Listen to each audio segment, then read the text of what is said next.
Hello guys, welcome back to DC teachers academy. आज हम इस वीडियो में बात करने वाले हैं एक बहुत ही इम्पॉर्टेंट टॉपिक अक्षांश और देशांतर के बारे में। तो अक्षांश और जो देशांतर होता है, अक्षांश व देशांतर, ठीक है। अक्षांश और देशांतर ये इम्पोर्टेंट किसके लिए? इम्पोर्टेंट फॉर सीटेट, ठीक है। आपका एचपी टेट के लिए भी बहुत इंपॉर्टेंट है। एचपी टेट में जो बच्चे टीजीटी आर्ट्स वाले हैं उनके लिए बहुत ज़्यादा इंपॉर्टेंट है। और भी एग्ज़ाम्स हैं, जैसे यूपी टेट हो गया, यूपी टेट के लिए भी इम्पॉर्टेंट है। और भी जो अदर कम्पिटिटिव एग्ज़ाम्स होते हैं, जैसे आपका UPPSC, UPSC, UP triple SC, SSC, इस सभी के एग्ज़ामों में अक्षांश व देशांतर से आपके प्रश्न बनते रहते हैं। तो हम इस टॉपिक को डिस्कस करेंगे, डिटेल में डिस्कस करेंगे, देखेंगे कि इन टर्म्स का मतलब क्या होता है। तो सबसे पहले हम देख लेते हैं अक्षांश और देशांतर को हम क्या कहते हैं इंग्लिश में? लैटिट्यूड, लैटिट्यूड एंड लॉन्गिट्यूड, ठीक है। लैटिट्यूड एंड लॉन्गिट्यूड हम कहते हैं अक्षांश और देशांतर को। हम समझे कि अक्षांश क्या होता है। अगर आपको ज्योग्राफी सीखनी है ना, तो ये चैप्टर अगर आपने सीख लिया तो आपकी ज्योग्राफी, ये मान के चलिए 50% ज्योग्राफी आपकी आसान हो जाएगी। अगर इसके बिना आपकी ज्योग्राफी पॉसिबल है ही नहीं, क्योंकि ये जो है ना, ये ज्योग्राफी का बेसिक है। इसको जब आप सीखोगे तभी आप ज्योग्राफी को कर पाओगे, अदरवाइज भूल जाओ ज्योग्राफी को कि ज्योग्राफी होती क्या है, समझ ही नहीं पाओगे कि क्या हो रहा है इसमें एक्चुअली में।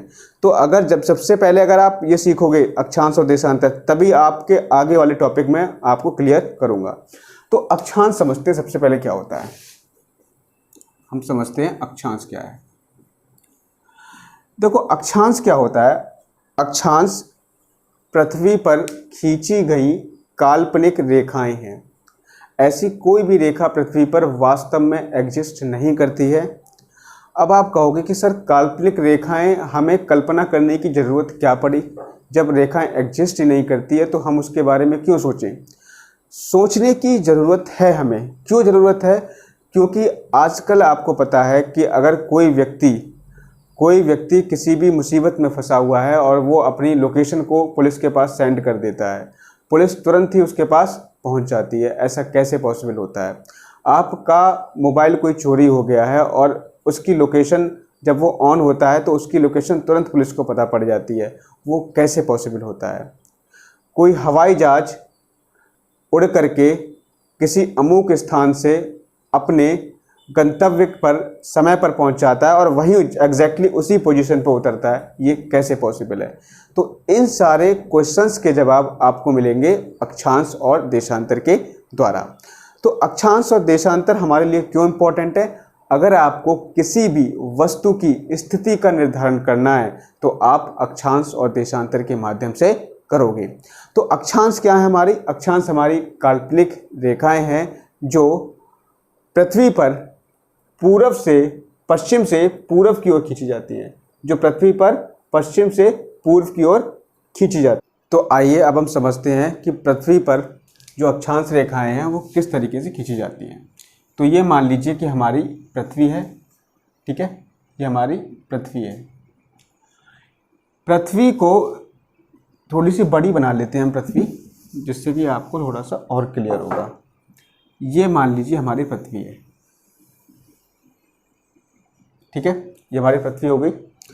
इसको मैं एक ऐसी क्षैतिज रेखा खींचूं जो इसको दो बराबर भागों में बांट दे, दो बराबर भागों में बांट दे, ठीक है। ऊपर वाला भाग और नीचे वाला भाग, ये दोनों भाग बराबर हों। एक ऐसी रेखा खींची जिससे कि पृथ्वी हमारी दो बराबर भागों में बट गई। तो ऊपर वाला भाग जो कहलाता है वो उत्तरी गोलार्ध कहलाता है, उत्तरी गोलार्ध।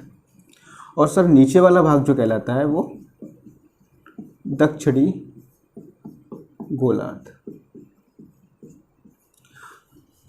अब बात आती है, सर आपने इसको उत्तरी गोलार्ध क्यों कहा, इसको दक्षिणी गोलार्ध क्यों कहा? क्योंकि आप जो देखते हो कि डायरेक्शन जो ली जाती है वो पेपर पे इस तरीके से ली जाती है, ईस्ट, वेस्ट, नॉर्थ, साउथ। जो नॉर्थ, देखो ये जो डायरेक्शन, ये जो गोलार्ध है हमारा नॉर्थ की तरफ है। अब गोलार्ध क्यों कहा? क्योंकि एक पूरा गोला था उसको हमने आधा कर लिया तो बन गया गोलार्ध। उत्तर की तरफ है तो उत्तरी गोलार्ध, दक्षिण की तरफ है तो दक्षिणी गोलार्ध। और जो रेखा इसको दो बराबर भागों में बांट रही है उसको हम कहते हैं विषुवत रेखा या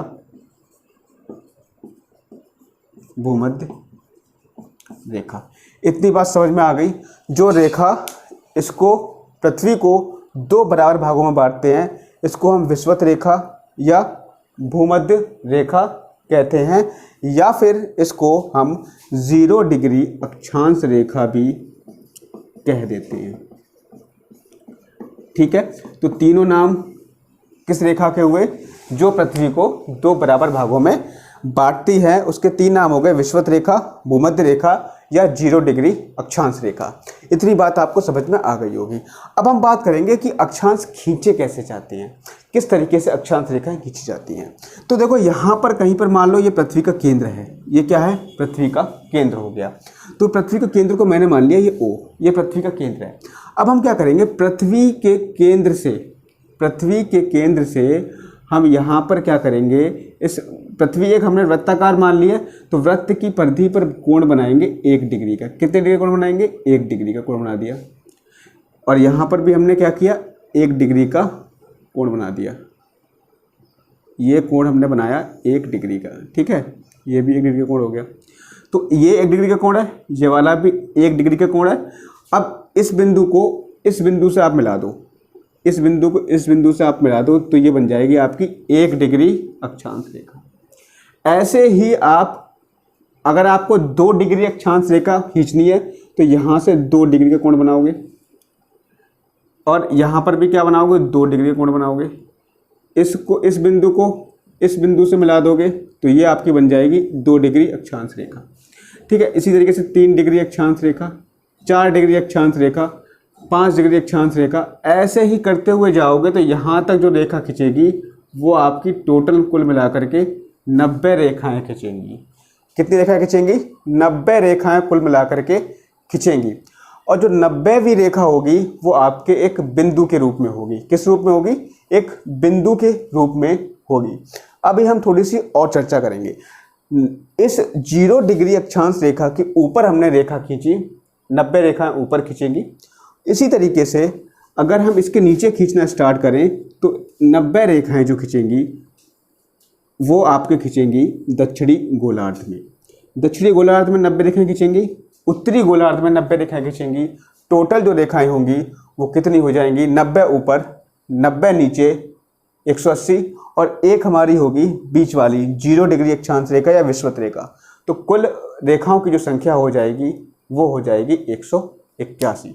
ठीक है, तो थोड़ा सा मैं और अच्छे से इस फिगर को बना लेता हूँ, फिर मैं आपको और क्लियर करूँगा।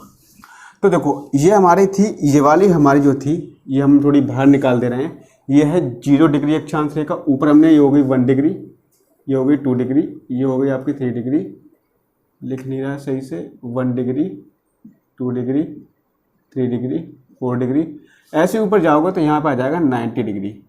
ऐसे नीचे आओगे तो यहाँ पर 1 degree, 2 degree, 3 degree, 4 degree, 5 degree, यहाँ तक पहुँचोगे तो ये आपका आ जाएगा 90 डिग्री।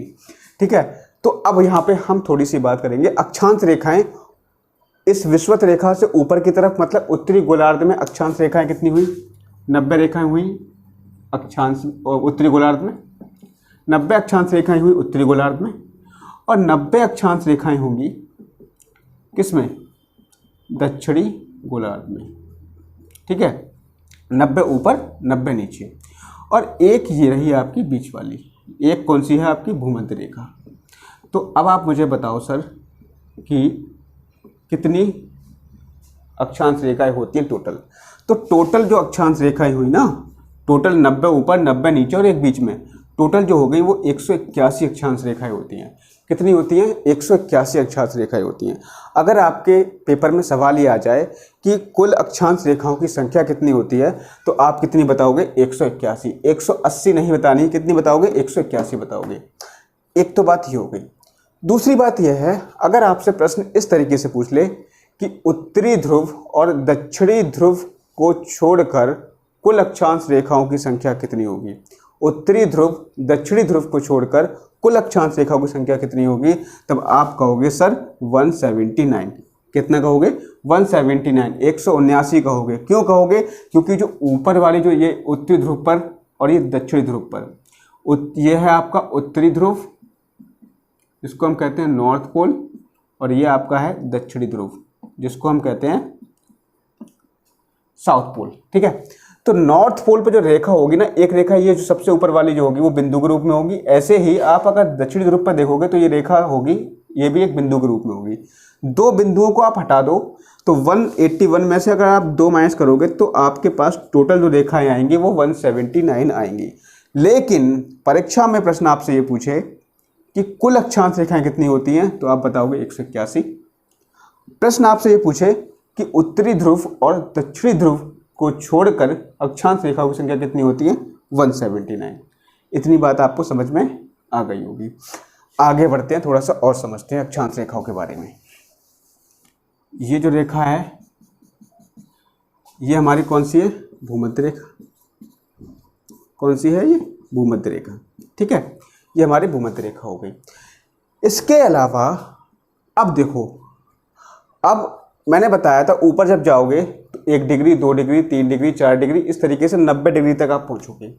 तो ऐसे ही अगर आप ऊपर जाते हो 1 डिग्री, 2 डिग्री, 3 डिग्री, 4 डिग्री, ऐसे ही 15 degree, 16 degree, 17 degree, 18 degree, 19 degree, 20 degree, 21, 22, 23, तो 23.5 डिग्री पर 23.5 डिग्री पर आपको एक रेखा मिलेगी। 23.5 डिग्री पर एक रेखा मिलेगी। किसमें? उत्तरी गोलार्ध में। किसमें? उत्तरी गोलार्ध में। उत्तरी गोलार्ध में 23.5 डिग्री पर एक रेखा मिलेगी जिसको हम कहते हैं कर्क रेखा। क्या कहते हैं इसको हम? कर्क रेखा। समझ गए इस बात को? कर्क रेखा का अक्षांश कितना होता है? आप कहोगे सर 23.5 डिग्री होता है। किस गोलार्ध में पाई जाती है? आप कहोगे सर उत्तरी गोलार्ध में पाई जाती है। ठीक है, इतनी बात समझ में आ गई। तो कर्क रेखा का जो अक्षांश है वो 23.5 डिग्री है और किस गोलार्ध में पाई जाती है? उत्तरी गोलार्ध में पाई जाती है। ये बात हमने कर ली उत्तरी गोलार्ध की। अब हम बात करेंगे सर दक्षिणी गोलार्ध की। ठीक है, दक्षिणी गोलार्ध की बात करेंगे। तो जैसे उत्तरी गोलार्ध में 23.5 डिग्री पर कर्क रेखा पाई जाती है, उसी तरीके से दक्षिणी गोलार्ध में 23.5 डिग्री पर आपकी क्या पाई जाती है? मकर रेखा पाई जाती है। ठीक है, जिस तरीके से उत्तरी गोलार्ध में 23.5 डिग्री पर कर्क रेखा पाई जाती है, उसी तरीके से दक्षिणी गोलार्ध में 23.5 डिग्री पर मकर रेखा पाई जाती है। अब प्रश्न आपसे क्या पूछता है? आपसे प्रश्न ये पूछता है कि कर्क रेखा का अक्षांश क्या है? कर्क रेखा का अक्षांश क्या है?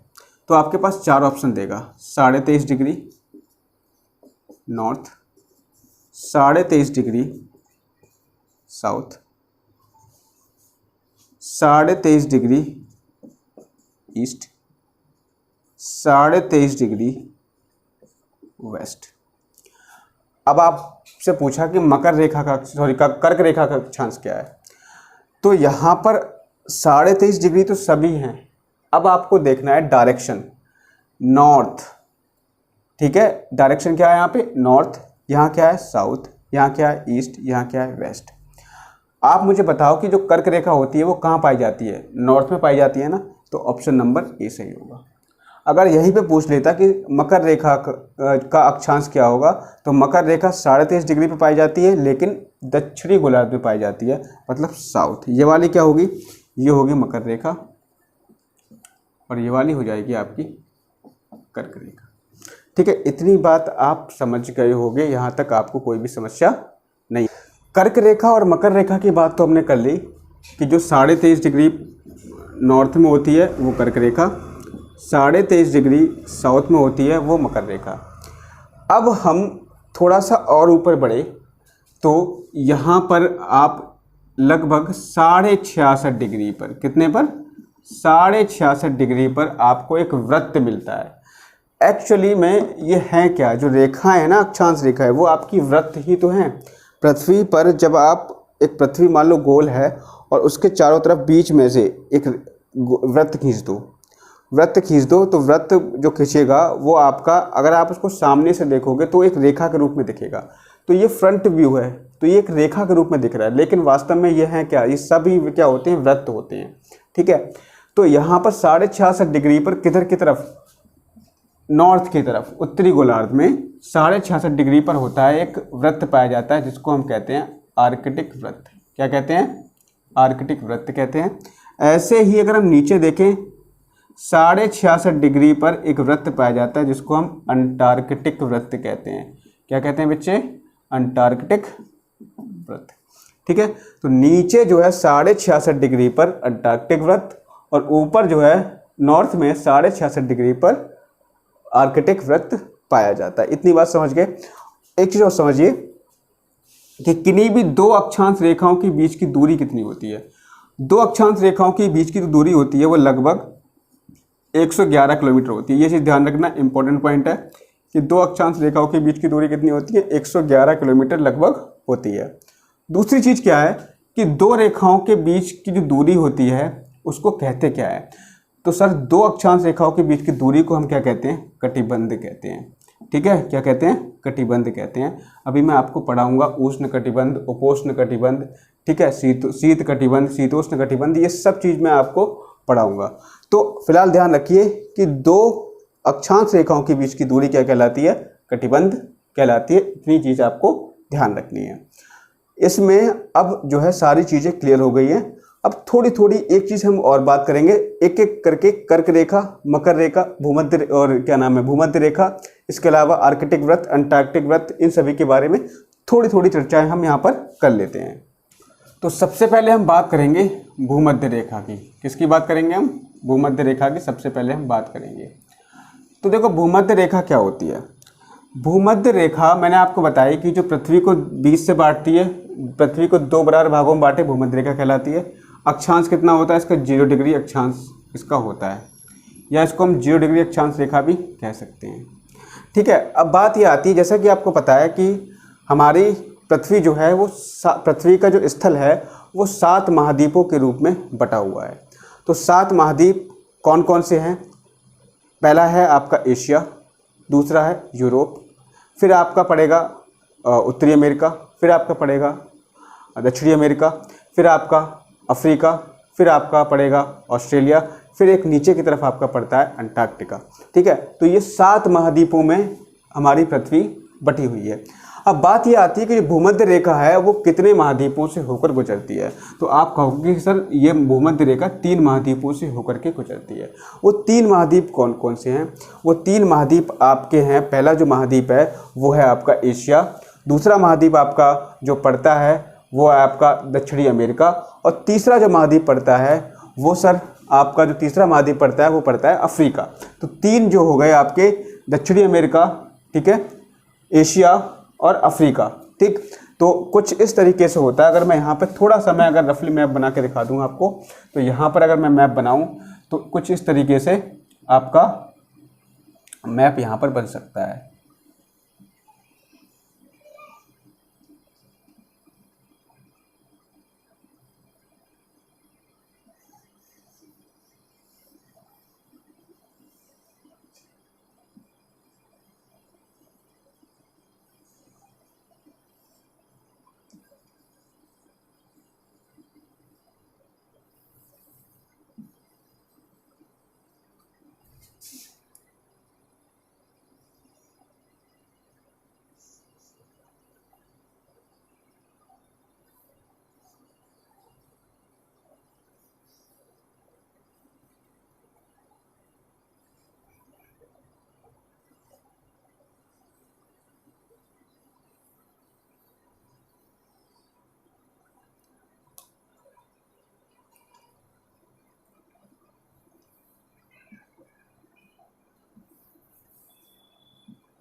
तो मैंने आपको क्या बताया था कि भूमध्य रेखा आपकी एक तो दक्षिणी अमेरिका, देखो ये हमारा होता है एशिया, ये होता है हमारा यूरोप, ये हमारा होता है नॉर्थ अमेरिका, ये होता है साउथ अमेरिका, ये होता है अफ्रीका, ये आपका होता है ऑस्ट्रेलिया, और नीचे की तरफ हम देखेंगे इस तरीके का, नीचे की तरफ जो होता है वो हमारा होता है अंटार्कटिका।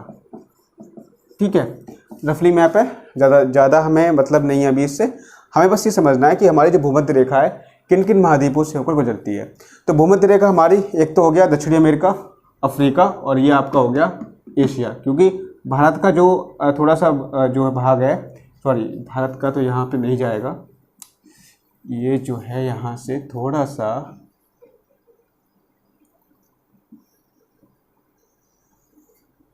यहाँ पर कुछ थोड़े से द्वीप वगैरह होते हैं, एशिया महाद्वीप का ही भाग होते हैं। ठीक है, तो ये हमारी एक्चुअल पोजीशन है, ये हमारा रफली मैप है। तो यहाँ पर जो हमारे भूमध्य रेखा है वो दक्षिणी अमेरिका, अफ्रीका और यहाँ पे एशिया के कुछ द्वीपीय देश हैं उनसे होकर के गुजरती है। तो ये बात हो गई भूमध्य रेखा के बारे में। और तो यहाँ पर जो है भूमध्य रेखा पर सूर्य कैसा चमकता है, लंबवत चमकता है। ठीक है, लंबवत वर्ष में दो बार इस भूमध्य रेखा पर लंबवत चमकता है, 2 बार लंबवत चमकता है। वो कौन कौन सी हैं, 21 मार्च और आपका 23 सितंबर। ये 2 डेट ऐसी हैं कि इन 2 डेटों को सूर्य जो है भूमध्य रेखा पर लंबवत चमकता है।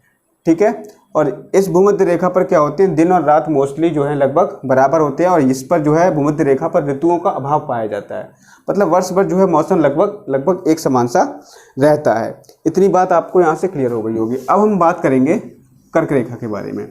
कर्क रेखा जो होती है वो आपको पता है कि उसका जो अक्षांश होता है वो 23.5 डिग्री और किस तरफ होती है, नॉर्थ में होती है।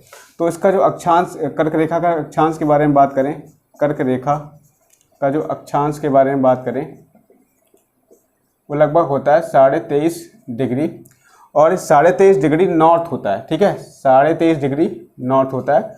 तो ये नॉर्थ में अगर हम देखें 23.5 डिग्री है तो वो हमारे इंडिया से होकर के निकलेगा। तो यहाँ से इंडिया से होकर निकाल दो।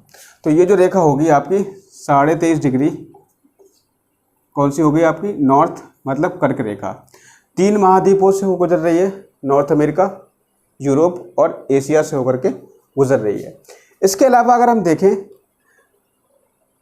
हम बात करें किसकी, हम बात कर रहे हैं मकर रेखा की। मकर रेखा भी 3 महाद्वीपों से वो गुजरेगी। तो यहाँ पर हम बात कर लेते हैं इस तरीके से, यहाँ पे 23.5 डिग्री जाएगा और ऑस्ट्रेलिया को थोड़ा सा ऊपर बनाएंगे हम यहाँ पे इस तरीके से। तो ये देखिए, तो 3 महाद्वीपों से होकर गुजरेगी, साउथ अमेरिका, अफ्रीका और आपका ऑस्ट्रेलिया। ठीक है, इतनी बात आप समझ गए होंगे। तो ये हो गई आपकी मकर रेखा। मकर रेखा ये होती है 23.5 डिग्री, 23.5 डिग्री साउथ पे होती है, 3 महाद्वीप से गुजर रही है, दक्षिणी अमेरिका, अफ्रीका और आपका ऑस्ट्रेलिया। तो हमारे यहाँ पे 2 व्रत और बचे हुए हैं। कौन से, पहला बचा है आपका आर्कटिक व्रत और दूसरा बचा है अंटार्कटिक व्रत। आर्कटिक व्रत आपको पता है कि 66.5 डिग्री नॉर्थ में पाया जाता है और अंटार्कटिक व्रत आपका 66.5 डिग्री साउथ में पाया जाता है। और अंटार्कटिक व्रत पे सूर्य की किरणें बहुत कम पहुंचती है। तो वो जो अंटार्कटिका जो होता है हमारा पूरा बर्फ़ से ढका हुआ होता है और बर्फ़ से ढके हुए होने के कारण अंटार्कटिका को हम सफ़ेद महाद्वीप भी कहते हैं।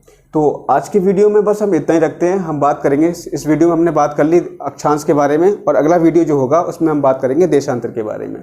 ठीक है, इसके बाद कुछ इंपॉर्टेंट क्वेश्चन हम इसके करवाएंगे। तो मिलते हैं आपको नेक्स्ट वीडियो में एक नए टॉपिक के साथ। Thank you, have a nice day.